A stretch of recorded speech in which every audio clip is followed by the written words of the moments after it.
부정탄다라는 말을 들어보신 적이 있으십니까? 보통 어떨 때 이런 말을 사용하죠? 우리나라에서는 이름을 이렇게 빨강색으로 쓴다든지 아니면 4자라는 숫자가 들어가면 부정탄다라고 생각을 합니다. 그래서 어떤 빌딩에 가보면 4층을 그냥 F, 영어로 F라고만 써놓는 것을 보기도 하죠.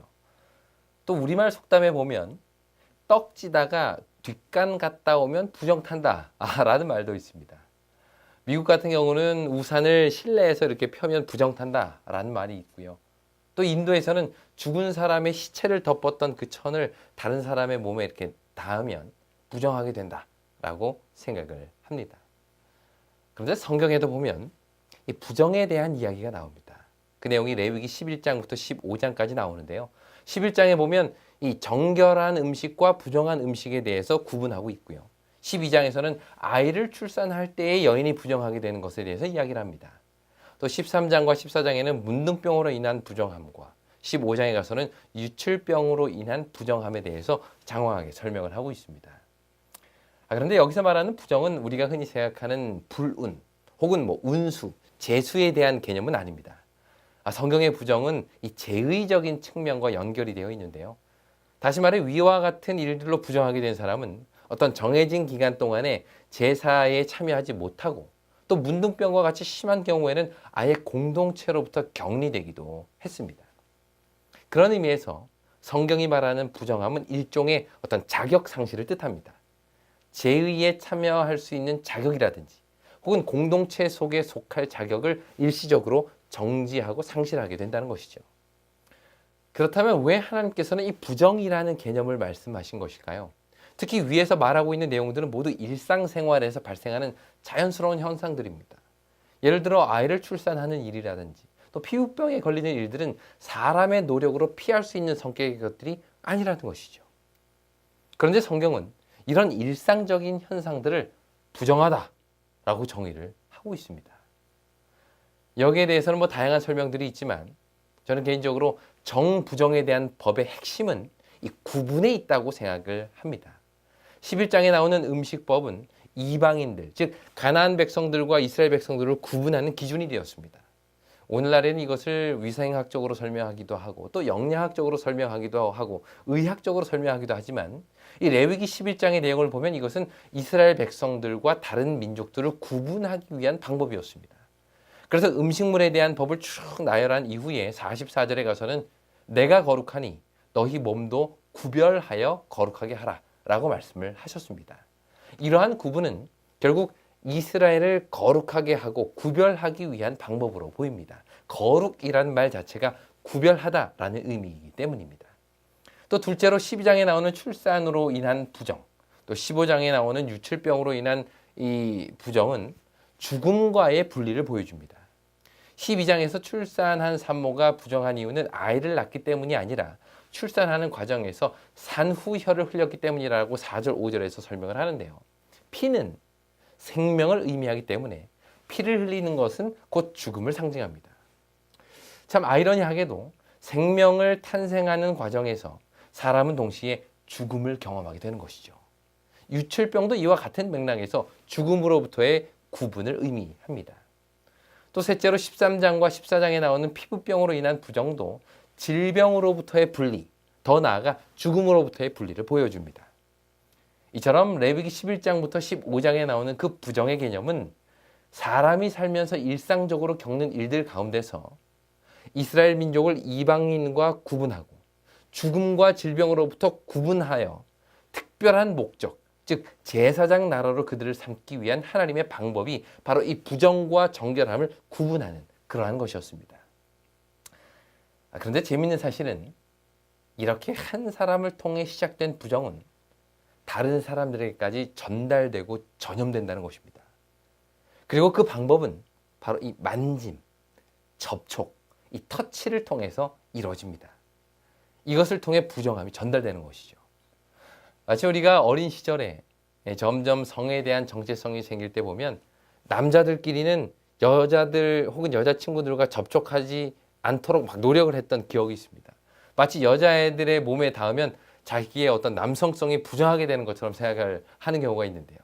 그래서 선생님께서 손을 잡으라고 하면 이게 서로 손을 잡는 대신에 이 연필을 딱 쥐고 서로 연필을 끝을 이렇게 잡고, 또 때로는 여자친구와 같이 이렇게 자리에 앉아 있는데 여기 넘어오지 말라고 이렇게 선을 딱 그어 놓고 하는 일들이 있었습니다.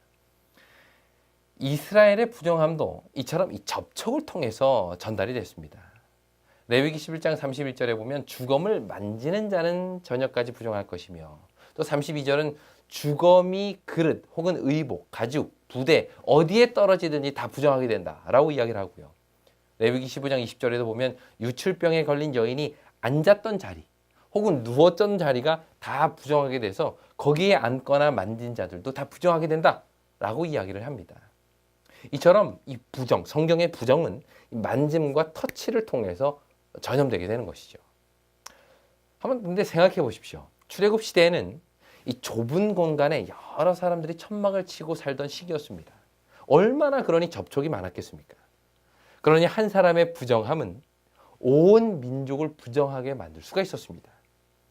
사실 한 사람이 마음만 먹고 시체를 만진 다음에 돌아가서 사람들 다 만지고 다니면 그 부정함이 다 전달되는 것입니다. 그래서 문둥병과 같이 심한 경우에는 아예 공동체로부터 격리시키기도 했습니다. 그런데 여기서 우리가 또 한 가지 기억해야 할 것은, 이렇게 부정함이 접촉을 통해서 전달되기도 하지만 하나님께서는 각 부정함을 치유할 수 있는 방법도 말씀해 주셨다는 것입니다. 그 방법은 부정함의 종류에 따라서 조금 다르긴 하지만 간단하게 설명하면 세 가지가 있습니다. 첫째는 물로 몸을 씻는 것입니다. 레위기 14장에 문둥병에 걸린 자들이 정함을 받을 때에도 먼저 옷을 빨고 몸을 씻으라라고 14장 9절에 이야기를 합니다. 또 레위기 15장의 유출병으로 인한 부정도 역시 옷을 빨고 몸을 씻을 것을 요구하고 있습니다. 이렇게 옷을 빨고 몸을 씻는 행위는 부정에서 정결해지는 데 사용되는 아주 필수적인 행위이고요. 이러한 세정식을 통해서 공동체로부터 격리된 사람들이 공동체 안으로 들어갈 수가 있었습니다. 두 번째는 제사를 지내는 것입니다. 부정에 처한 사람이 공동체로 복귀하기 위해서 레위기 11장의 음식법을 제외하고는 모두 다 제사 제도가 요구가 됩니다. 제물의 피를 흘림을 통해서 사람의 부정함이 사라지게 되는 것이죠. 그리고 마지막으로 필요한 것은 시간입니다. 아무리 몸을 씻고 제사를 지내도 적절한 시간이 지나지 않으면 안 된다는 것입니다. 예를 들어 주검을 만진 자는 그날 저녁까지 부정하고요. 남자아이를 낳은 여인은 40일, 또 여자아이를 낳은 여인은 무려 80일 동안 기다려야만 했습니다. 또 문둥병에서 정결함을 받은 사람은 7일 동안 장막 밖에 기다렸다가 7일 후에 몸과 옷을 씻고 머리털을 다 민 후에 장막 안으로 들어올 수가 있었습니다. 이처럼 부정에서 벗어나기 위해서는 물로 씻고 제사를 지내고 시간이 지나야 이런 것들로부터 정결하게 되었던 것입니다. 그런데 오늘 이렇게 딱딱하고 재미없는 레위기 이야기를 말씀드리는 이유는 바로 지금부터 드리려고 하는 말씀 때문인데요. 여기 마태복음 8장 1절부터 보면 예수님께서 한 문둥병자를 고치신 이야기가 나옵니다. 마태복음 8장 1절로 4절 말씀을 보시겠습니다. 예수께서 산에서 내려오시니 수많은 무리가 따르니라. 한 나병 환자가 나와 절하며 이르되 주여 원하시면 저를 깨끗하게 하실 수 있나이다 하거늘 예수께서 손을 내밀어 그에게 대시며 이르시되 내가 원하노니 깨끗함을 받으라 하시니 즉시 그의 나병이 깨끗하여진지라. 예수께서 이르시되 삼가 아무에게도 이르지 말고 다만 가서 제사장에게 내 몸을 보이고 모세가 명한 예물을 드려 그들에게 입증하라 하시니라. 구약 성경에 보면 나병 환자가 하나님의 능력으로 고침을 받았다는 마지막 이야기가 어디에서 나올까요? 바로 열왕기하 5장입니다. 엘리야 시대죠. 그 방법은 무엇이었습니까? 그것은 바로 요단강에 가서 7번 몸을 씻는 것입니다. 이것은 레위기 14장에 나오는 문둥병자의 정결 예식에서 온 명령입니다. 레위기 14장에 보면 문둥병으로부터 정결케 됨을 확인한 사람은 그 몸에다가 산새의 피를 7번 뿌리고 그 후에 물로 온 몸을 씻습니다. 이날 엘리사가 나아만에게 명한 이것은 바로 이러한 모세법을 따라 내린 명령이었습니다. 그 결과 나아만은 고침을 받았죠. 그리고 나서 수백 년이 흘렀습니다. 나아만 이후 문둥병으로부터 고침을 받았다는 기록이 성경에는 없습니다. 그리고 드디어 신약 시대가 열렸죠. 어느 날 한 문둥병자가 예수님을 찾아왔습니다. 그리고는 자신을 고쳐주기를 구하죠. 이때 예수님의 행동을 한번 잘 보십시오. 예수님께서는 이날 모세의 법과는 전혀 상반되는 행동을 하십니다. 마태복음 8장 3절입니다. 예수께서 손을 내밀어 그에게 대시며 이르시되, 모세법에 의하면 문둥병자의 접촉은 그의 부정함을 다른 사람에게 전달합니다. 다시 말해 정결한 사람과 부정한 사람이 서로 접촉을 하면 부정한 자의 부정이 정결한 자를 집어삼킵니다. 그런데 이상하게도 이 이야기에서는 그 반대의 일이 벌어집니다. 예수님께서 부정한 자를 만지셨는데 예수님을 부정하게 만든 것이 아니라 오히려 부정한 자가 정결하게 되는 것입니다. 어떻게 이런 일이 가능할까요? 이것은 모세의 법으로서는 도저히 설명할 수 없는 상황이었습니다. 그런데 레위기를 자세히 읽어보면 거기서 우리는 약간의 실마리를 풀 수 있는 힌트를 얻게 됩니다. 일반적으로 사람은 부정한 사람 혹은 부정하게 된 물건을 만지면 부정하게 됩니다. 심지어 그릇이나 이불이나 옷 등의 물건들도 부정한 사람과의 접촉을 통해서 부정하게 되죠. 그런데 부정한 자나 부정한 물건에 접촉해도 부정하게 되지 않는 것이 있습니다. 레위기 11장 36절입니다. 샘물이나 물이 고인 웅덩이는 부정하여지지 아니하되 그 주검에 다닥치는 것만 부정하여질 것이요. 모든 것은 다 주검과 접촉함을 통해 부정해지지만 샘물과 물이 고인 웅덩이는 부정해지지 않는다는 것입니다. 그 이유가 뭘까요? 그것은 아마도 물이라는 것은 정결하게 되는 도구로 사용되기 때문일 것입니다. 위에서도 말씀드렸듯이 부정한 자가 정결하게 되는 방법 중에 하나가 물로 몸을 씻는 것인데요. 그런데 만약 샘물이나 웅덩이가 부정과의 접촉을 통해서 부정하게 된다면 그 샘으로부터 나오는 물은 다 부정하게 될 것입니다. 그리고 그 웅덩이에 가둬뒀던 물도 역시 다 부정하게 되겠죠. 그러므로 샘은 아무리 부정한 것과 접촉이 있다 할지라도 샘 전체가 부정하게 되는 것이 아니라 오히려 그 샘으로부터 나오는 물이 부정한 자들의 부정을 씻고 치유하는 역할을 하게 된다는 것입니다. 이처럼 예수님도 부정한 자와의 접촉을 통해서 그 사람의 부정이 전달되는 대신 오히려 예수님의 정결함이 그에게 전달된 것입니다. 왜냐하면 예수 그리스도 자신이야말로 우리를 정결하게 하시는 샘물이기 때문입니다. 저는 이 모습을 보면서 오늘날 이 세상을 생각하게 되었습니다. 오늘날 세상은 부정함으로 가득하지요.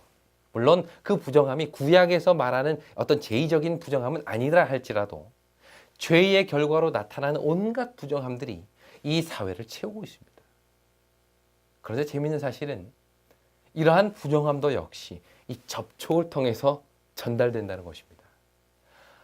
제가 며칠 전에 운전을 하고 골목길을 가고 있었는데요. 좀 천천히 가고 있었습니다. 그런데 뒤에서 차가 갑자기 빵빵 하더니 제 옆으로 딱 와서 차를 세우더니 창문을 열고는 아주 시원스럽게 욕을 내뱉고 가더라고요. 부정한 자와의 접촉이 있게 된 것입니다. 그때 제 마음이 어땠을까요? 순식간에 그 사람의 부정함이 저의 마음에 전달돼서 온통 마음을 가득 채웠습니다. 몹시 마음이 불쾌하더라고요. 우리는 이런 경험을 정말 많이 하고 있지 않습니까? 직장에서도 보면 부정함을 전염시키는 어떤 숙주 같은 사람들이 있습니다.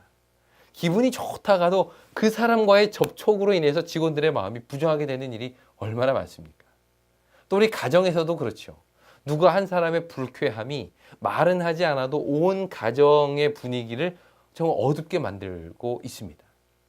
이처럼 이 세상은 이 접촉을 통해서 끊임없이 부정함이 전달됩니다. 화가 나서 외치는 누군가의 고함 소리에 내 마음에 화까지 화가 전달되고, 얌체 같은 사람들의 거짓에 내 마음도 부정하게 되고, 분노와 억울함과 피해의식에 가득한 이 세상에서 그들과의 접촉하면서 살면서 우리는 너무도 쉽게 그들의 부정함에 동화되고 전염됩니다. 이것이 부정함의 특징이지요. 이 백병원 스트레스 센터가 이 성인 남녀 7,000명을 대상으로 이 스트레스 반응에 대해서 조사한 것이 있습니다. 그런데 재밌는 사실은 유독 한국은 다른 나라 외국과는 달리 스트레스에 대한 분노 반응이 가장 많았다고 합니다. 외국의 같은 경우는 스트레스를 받으면 주로 나오는 반응이 우울이나 불안한 반응을 보이는데, 한국은 스트레스를 받으면 열받는다, 화가 난다 라는 어떤 분노 반응이 가장 많았다고 합니다. 그런데 그 분노가 무서운 이유는 아주 강한 중독성이 있을 뿐만 아니라 전염성을 가지고 있기 때문입니다. 사실 사소한 상황에서 한 번 화를 내고 두 번 화를 내면 점점 더 화를 많이 내게 됩니다. 특히 화를 내서 결과가 좋았다, 내가 만족하는 결과를 얻었다 라고 생각하게 되면 그 이후에도 계속해서 화를 내게 된다는 것이죠. 예를 들어 물건을 샀는데 물건에 이상이 있어서 좀 바꾸려고 갔습니다. 그런데 점원이 이거는 물건이 이상한 것이 아니라 이건 사용자의 부주의 때문인 것입니다 라고 이야기를 하죠. 이때 이 사람이 소리를 지르면서 화를 내고 점원은 어쩔 수 없이 물건을 새 것으로 바꿔줍니다. 이 경험을 한 사람은 다음에 비슷한 일이 생길 때 어떻게 하게 될까요? 계속해서 화를 내며 소리를 지르게 됩니다. 또 어린아이를 가르칠 때나 지도할 때 소리를 지르면서 혼을 내면 즉각적인 반응이 오기 때문에 그것을 경험한 사람은 계속해서 아이들에게 소리를 지르는 사람이 되기가 쉽다는 것이죠. 이처럼 분노는 중독이 됩니다.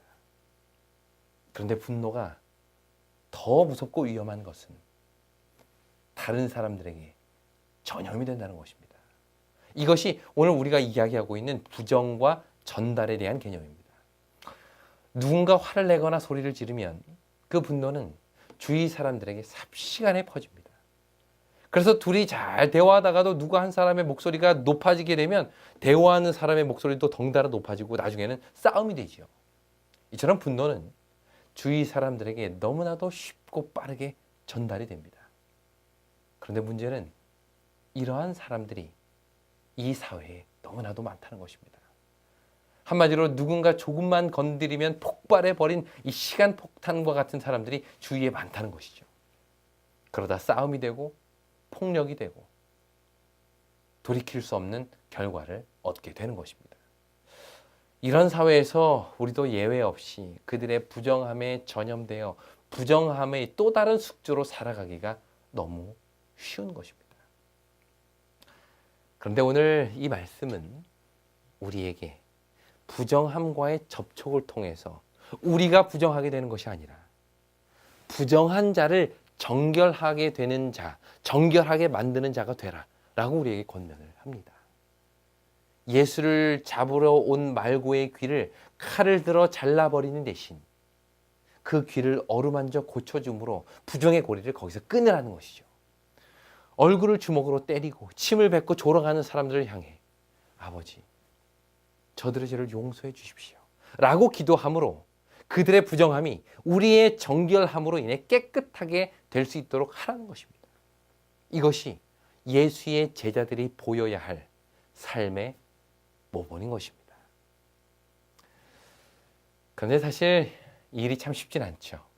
세상의 부정함의 고리를 끊고 나로부터 정결함이 시작되도록 하는 그 일은 이미 부정하게 된 자로서는 도저히 불가능합니다. 그러므로 우리는 먼저 예수의 정결함을 통해 우리의 부정함을 치유하는 일이 있어야 하는 것입니다. 매일 저녁 하루를 돌아보십시오. 조용히 자신이 내뱉은 말, 행동, 생각들을 찬찬히 살펴보십시오. 그리고 하루 동안 내 삶을 더럽힌 그 부정함의 흔적들을 예수의 정결함으로 씻어내십시오. 회개하십시오. 이렇게 매일 정결하게 되는 과정을 통해서 우리는 세상에 정결함을 전달하는 사람들이 될 수 있을 것입니다. 거룩에 서로의 거룩을 지켜줄 수 있는 사람, 서로의 정결함을 보호해 줄 수 있는 사람, 그것이 저와 여러분들이 되었으면 정말 좋겠습니다. 오늘은 제가 일을 마치고 집에 돌아오는 길이었습니다. 마침 전화 통화를 하면서 이제 버스 정류장에 걸어가고 있었는데요. 한 학생이 광고지를 저에게 이렇게 주는 것입니다. 그러니까 한 손에는 전화기가 있었고 한 손에는 가방이 들려 있었는데 겨우 간신히 가방을 이쪽 손에다 옮기고는 이제 그 전단지를 받아서 이제 통화를 하고 있었습니다. 그리고 통화를 마치고 이제 딱 끊었는데 보니까 정류장 앞에 쓰레기통이 보였습니다. 그래서 받은 광고지를 보지도 않고 접어서 쓰레기통에 이렇게 넣었습니다. 그리고 아무 생각 없이 거기 이렇게 서 있는데 문득 저에게 광고지를 준 그 학생이 이렇게 눈에 들어왔습니다. 그때가 이제 퇴근 시간이었고 역 근처라서 수많은 사람들이 거기 오고 가고 있었는데요. 이 친구는 지나가는 사람들에게 이 상호명을 이야기하면서 계속해서 광고지를 나누어 줬습니다. 대부분의 사람들이 거절하고 받지 않았죠. 사실 저마다 얼마나 피곤한 하루를 살았을까요? 하루를 살면서 받은 분노와 짜증과 무기력함이 아마 저마다의 마음을 채우고 있었을 것입니다. 그런데 이 어린 학생이 그렇게 지친 사람들과 접촉하면서 꼭 그 사람들의 이 피곤함, 무관심, 그 짜증과 분노가 다 이 아이에게 전달되는 것 같은 느낌이 들었습니다. 그들과의 만남을 통해서 그들의 부정함이 고스란히 이 아이에게 전달되는 것이죠. 사람들이 아이의 손길을 무시하고 지나칠 때마다 아이의 표정도 점점 어두워지고 굳어갔습니다. 근데 정류장 뒤쪽에 이렇게 서 있는데 이 아이가 쭈뼛쭈뼛 저에게 오더니 손에 광고지가 제가 없으니까 눈치를 보면서 또 한 장의 전단지를 이렇게 건네는 것입니다. 서로 이렇게 눈이 마주쳤고 눈웃음을 서로 보냈습니다. 제가 그때 물었죠. 너는 몇 학년이냐? 이렇게 물어봤어요. 그랬더니 저 중학생입니다. 중학교 3학년입니다. 이렇게 대답을 했습니다. 근데 그때 문득 이 말씀이 생각이 났습니다. 무관심과 짜증과 분노가 가득한 이 세상에서 이 중학생밖에 되지 않는 이 아이가 이 세상의 그 사람들과 접촉함으로 인해서 아이의 마음까지도 점점 어두워가지는 않을까 하는 생각이 들었습니다. 그리고는 좀 고민하게 되었어요. 어떻게 이 아이의 마음의 정결함을 좀 나눌 수 있을까 고민하다가 바로 옆에 있는 편의점에 제가 들어갔습니다. 그리고는 음료수 하나를 사서 그 아이에게 주면서 참 전단지 나누는 일 많이 힘들지, 사람들이 잘 안 받아서 많이 어렵지, 자 이거 마셔라 하고 이렇게 전해줬습니다. 그랬더니 아이의 얼굴이 갑자기 환해지면서 연신 감사합니다, 감사합니다를 외칩니다. 그래서 저는 그때 곧 버스가 왔고 버스에 이제 올랐죠. 그리고 집에 가는데 이 마음이 얼마나 행복한지 몰랐습니다. 사실 그동안은 제가 용기가 없었습니다. 부정함이 익숙하고 부정함이 일반적인 이 세상에서 어떤 정결한 기운을 나누는 것에는 참 용기가 필요하더라고요. 그런데 한번 용기를 내보니까 별거 아니었습니다. 그리고 마음이 정말 행복함을 느낄 수가 있었습니다. 그리고 또 한 가지, 정결함을 나누어야겠다는 생각을 항상 하고 살아야겠다라는 생각을 하게 됩니다. 별 생각 없이 살다 보면 나도 어느새 이 세상의 분위기에 동화돼서 살고 있는 것을 발견하게 됩니다. 그래서 의도적으로 사람들에게 빛과 소금이 되기 위해 고민하고 노력하는 것이 필요하다는 것이죠. 혹시라도 이러한 경험이 나중에 이 아이가 누군가에게 또다시 정결함을 전달하는 일로 나타날 수도 있지 않을까 하는 생각을 해봅니다.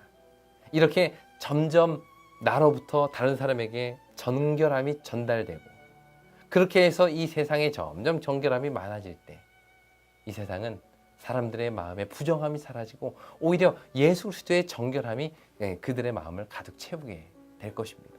그 일이 예수님을 통해서 시작되었던 것처럼 오늘 예수 그리스도를 개인의 구주로 영접하고 그분의 제자로서 살아가는 우리를 통해서 시작되게 되기를 간절히 바랍니다. 내가 있는 가정에서 나로부터 정결함이 시작되고 내가 있는 직장에서 내가 있는 학교에서 내가 있는 교회에서 나로부터 사람들의 마음 가운데 정결함이 전달되므로 다른 세상의 부정함의 기운에 동화되는 것이 아니라 오히려 예수 그리스도의 그 강력한 정결함을 나누는 우리 모두가 되기를 간절히 바랍니다. 진리횃불 웹사이트에는 이 시대를 위한 하나님의 말씀이 준비되어 있습니다. 다음과 같은 성경 연구 자료를 통해서 하나님을 더 깊이 만나게 되길 간절히 바랍니다.